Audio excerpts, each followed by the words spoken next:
Itu yang kita syukuri. Oleh sebab itu sore hari ini kita diberikan waktu kita datang kepada Tuhan. Oleh sebab itu marilah kita bersama-sama memuji pujian Tuhan.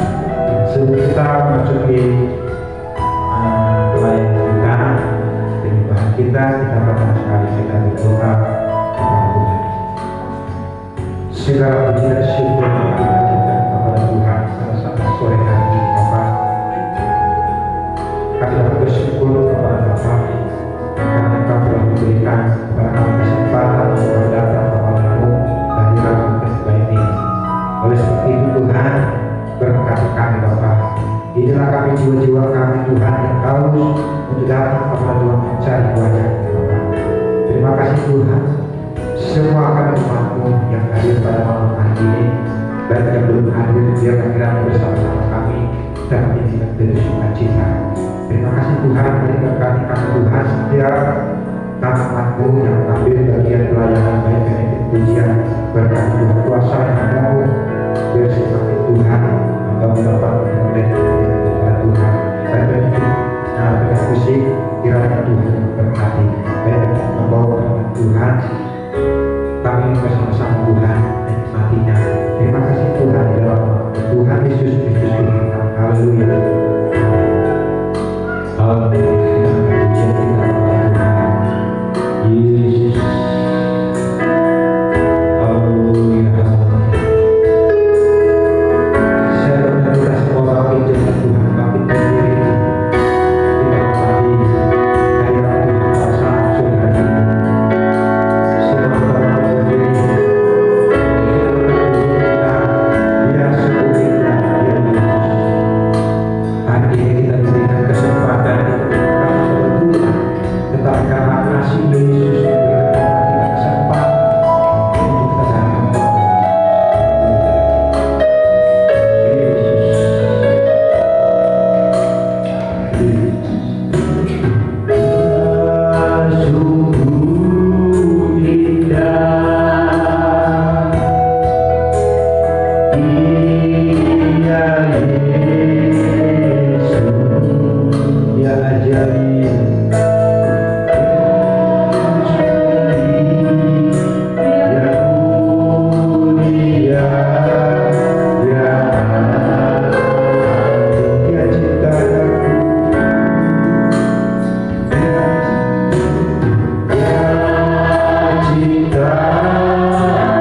oleh Dia.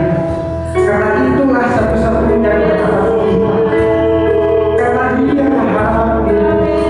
Kita tinggalkan dari yang buruk dan dunia. Karena dosa-dosa kita. Hari ini kita dimenangkan oleh Yesus. Kita sudah merdeka ditebus oleh Yesus. Kita berbiasa Yesus sudah bersama di kayu salib. Untuk itu, saudara-saudara saya, mari kita jangan kita sia-siakan waktu kita diberikan Tuhan pada malam ini. Mari kita mencari Yesus. Kita berseru kepada Yesus. Minta tolong kepada Yesus agar Tuhan Yesus memberkati hidup kita, menolong kita. Kita angkat pujian ini sekali lagi. Haleluya.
Kalau kita mencari wajah Tuhan, di saat kita lemah, pasti Tuhan Yesus hadir di dalam hidup kita.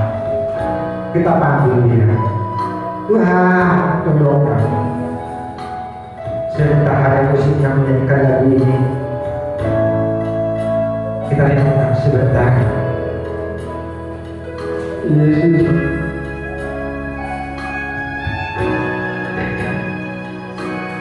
terima kasih Bapak.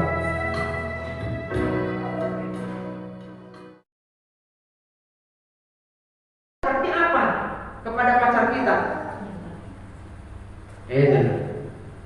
Ekspresi kita apa kepada pacar kita itu? Seperti itu kepada Tuhan. Jadi maka ketika berdiri di mimbar sebagai pemimpin pujian dan penyembahan, itu sikap, senyum itu harus diatur.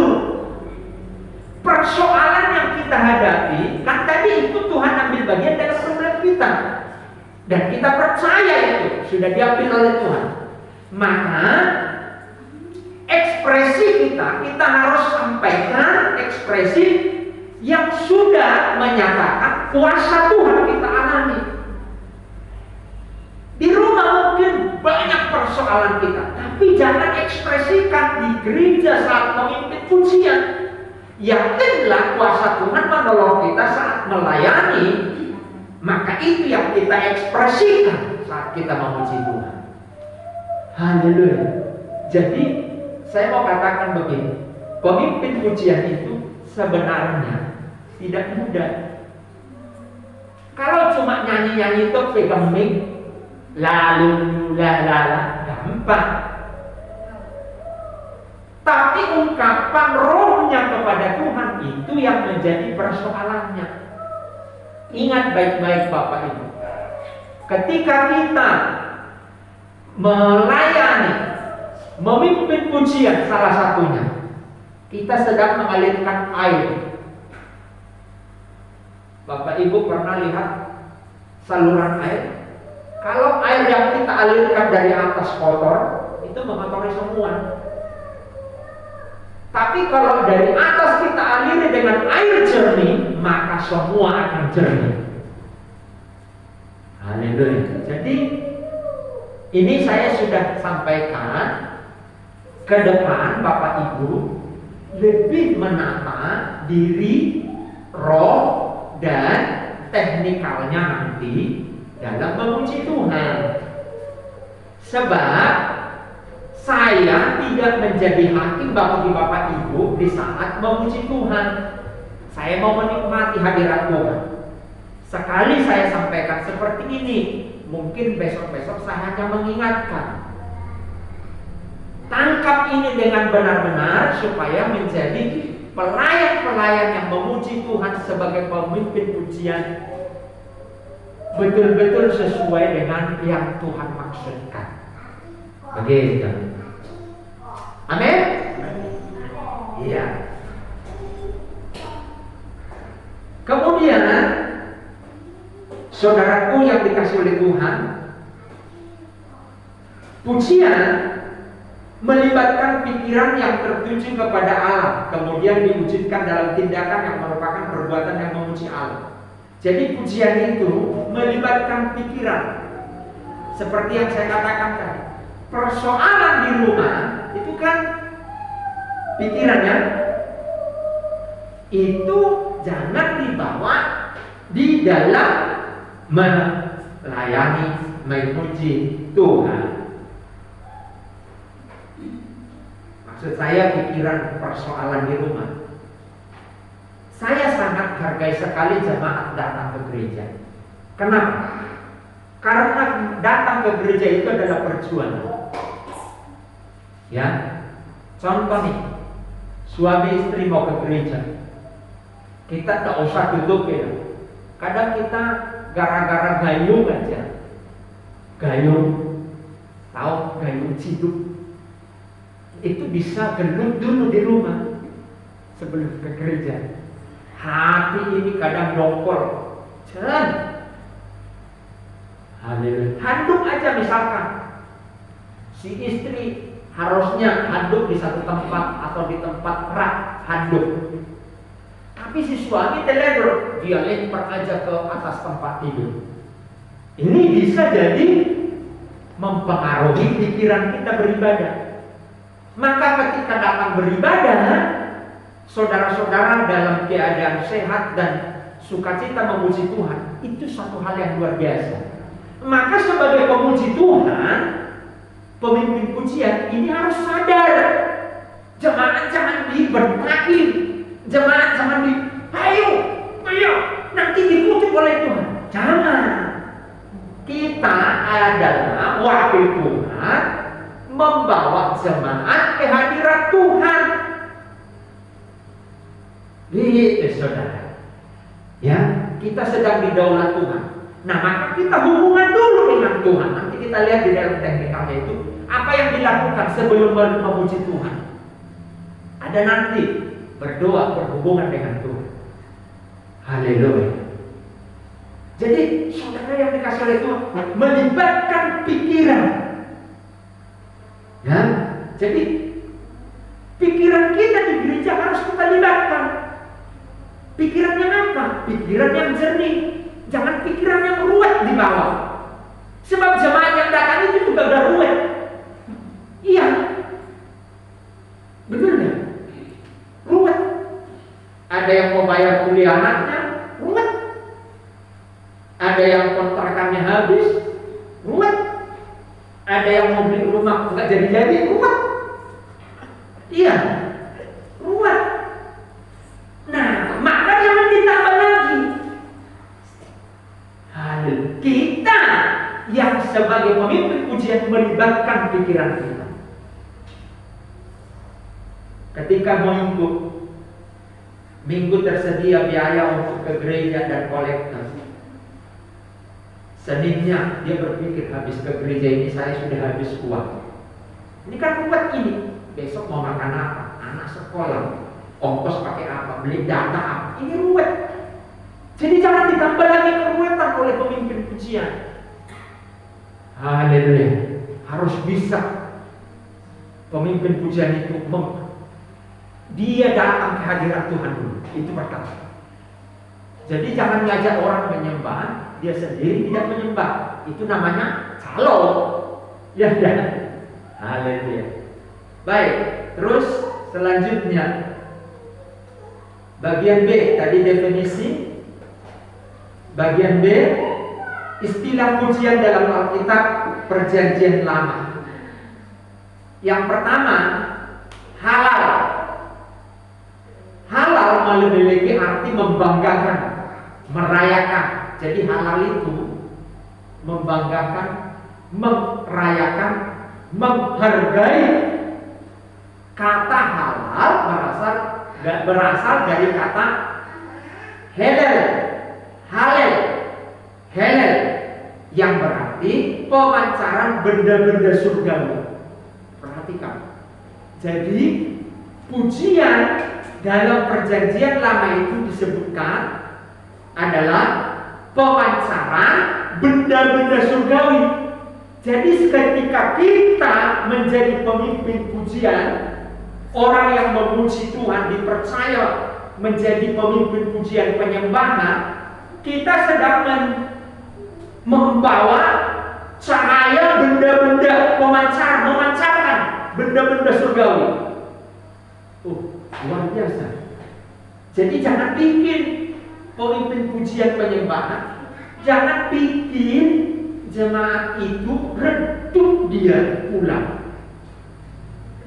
Kita anggap memimpin puji-pujian di gereja itu hanya pengisi acara gitu kan. Ternyata nanti kita akan lihat minggu-minggu depan itu sangat luar biasa. Salah satu contoh, waktu orang Israel, haleluya, mengelilingi tembok Jeriko, dia tidak bawa dinamit, dia tidak bawa sulfur untuk menghancurkan tembok itu. Yang dia pakai adalah pujian. Jadi pujian itu dahsyat, hebat, luar biasa. Jadi yang main-main. Haleluya. Helen memancarkan benda-benda surgawi. Apa itu benda-benda surgawi itu? Persoalannya begitu kan? Haleluya. Benda-benda surgawi itu adalah kemuliaan Tuhan. Itu yang kita pancarkan kepada jemaat. Biar kemuliaan Tuhan. Jemaat yang datang mengkerut, nggak ada kemuliaan kan karena banyak beban. Tapi ketika kita pancarkan benda-benda surga, yaitu kemuliaan Tuhan, dia langsung cerah wajahnya. Haleluya. Saudara-saudara, orang yang banyak persoalan pikiran itu wajahnya itu nggak cerah. Tapi kalau orang yang hatinya dan pikirannya dipenuhi oleh kemuliaan Tuhan, itu akan terlihat begitu cerah. Cerah dalam artian begini ya, bukan jenis kulitnya hitam putih, tidak. Ada putih tapi nggak cerah. Jadi ini mengkerut terus begini.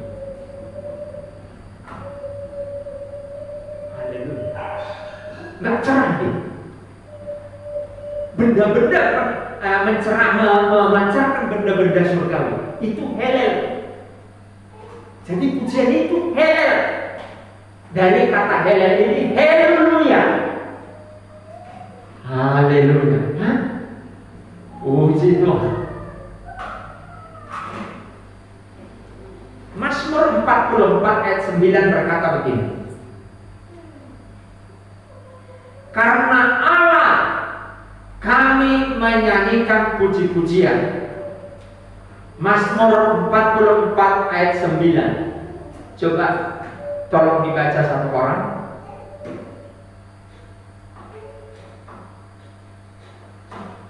Mazmur 44 ayat 9. Karena Allah kami menyanyikan puji-pujian sepanjang hari, dan bagi nama-Mu kami mengucapkan syukur selama-lamanya. Nah, tuh, karena Allah kami menyanyikan puji-pujian. Dasarnya adalah Allah. Mazmur 44 ayat 9. Jadi memuji Tuhan kita dasarnya adalah Allah. Bukan karena kita pintar memuji Tuhan, itu pun nanti dibutuhkan. Jadi maaf, memang saya juga kurang di dalam vokal. Kadang anak saya, kalau saya memuji Tuhan, musiknya belum masuk, saya tidak masuk. Kadang begitu. Jadi kadang dia belum masuk, saya sudah masuk. Nah, saya memang kurang di situ, saya akui. Tapi saya belajar. Di situ nanti ada teknikalnya memuji Tuhan. Orang yang sudah senior atau artis ternama pun papan atas, ternama pokoknya begitu, tetap dia memiliki kesalahan di dalam menyanyi. Tapi bagaimana? Yaitu tadi perpaduan antara teknikal dan ekspresi wajahnya tidak dipertontonkan. Ini sudah nyanyinya suaranya pas-pas, temponya nggak tahu, wajahnya diperlihatkan lagi, lah. Jadi saudara-saudara yang dikasih oleh Tuhan, saya berharap ini menjadi pelajaran bagi kita. Haleluya. B. Istilah pujian atau arti kata pujian. Saya habiskan sampai B ya. B. Zamar. Arti pujian itu zamar. Memiliki arti memainkan beberapa alat musik, memberikan pujian atau menyanyikan pujian, bermazmur, puji-pujian yang dinyanyikan dengan diri dengan alat musik. Haleluya. Jadi ketika seseorang bermain musik, saya mau sampaikan begini. Antara pemimpin pujian dengan pemain musik dan singer, kita belum ada personalnya ini, kita belum tempatnya itu belum menata seperti ini. Tapi saya mau katakan begini, itu harus satu roh. Jadi pernah di satu gereja, song leadernya atau pemimpin pujiannya pinginnya di nada C, singernya enggak lah, kerendahan itu atau ketinggian itu aku nggak kuat, akhirnya bentrok, nggak satu roh. Nah, hal yang dimaksud zaman itu adalah memainkan beberapa alat musik, memberikan pujian dan menyanyikan pujian. Artinya satu irama, seiras. Haleluya. Yang ketiga, yada. Yada memiliki arti bersyukur atau memuji, pujian, mengakui, berterima kasih, mengungkapkan suatu tindakan rasa syukur seperti tadi kan di pengertiannya itu. Yang keempat, sabah. Sabah memiliki arti pujian, kemenangan, kemuliaan. Jadi orang yang memuji Tuhan itu, yang pemimpin pujian itu orang yang berkemenangan. Orang yang berkemenangan seperti apa? Orang yang berkemenangan itu ya seperti orang yang lepas nyawanya dari tawanan, ujung tombak, peluru. Kayak orang yang nonton bola, ya, pemain kesebelasan yang menang, haleluya, haleluya. Tidak tahu sambil nonton dia begitu ya, ada gelas di depannya, ketendang. Itulah respon orang yang berkemenangan. Begini dia. Jadi pemimpin pujian itu harus mengekspresikan, yaitu sabah tadi, yaitu ekspresi kemenangan. Jadi ketika ya saudara, kita hari ini karena hujan agak lemas kita semua, ya bagaimana? Bukan itu, pemimpin pujian tidak seperti itu, tapi menyatakan kemenangan. Lalu yang kedua, yang terakhir untuk pujian dulu ya, perjanjian lama. Tehilal, tehilal memiliki arti penyanjungan, sebuah kidung pujian yang selayaknya karena kebajikan-kebajikan, menyanyi dengan luapan sukacita.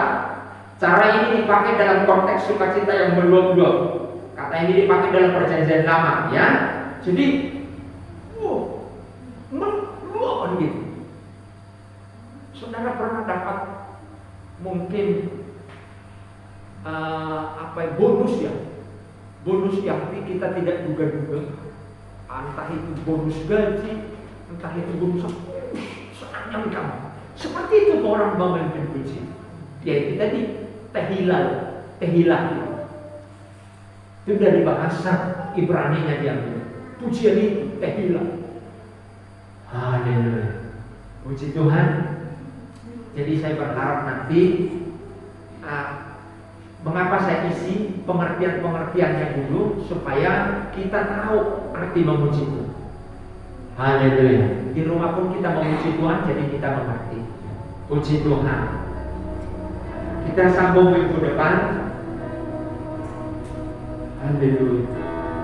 Mungkin dicoba dulu ya. Ya, iya Bang, boleh dicoba dulu. Hah?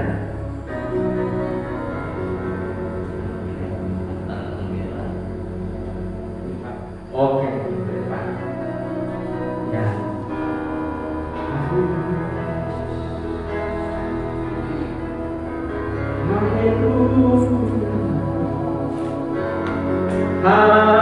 Haleluya. Glory bagimu Tuhan. Syukur. Terima kasih.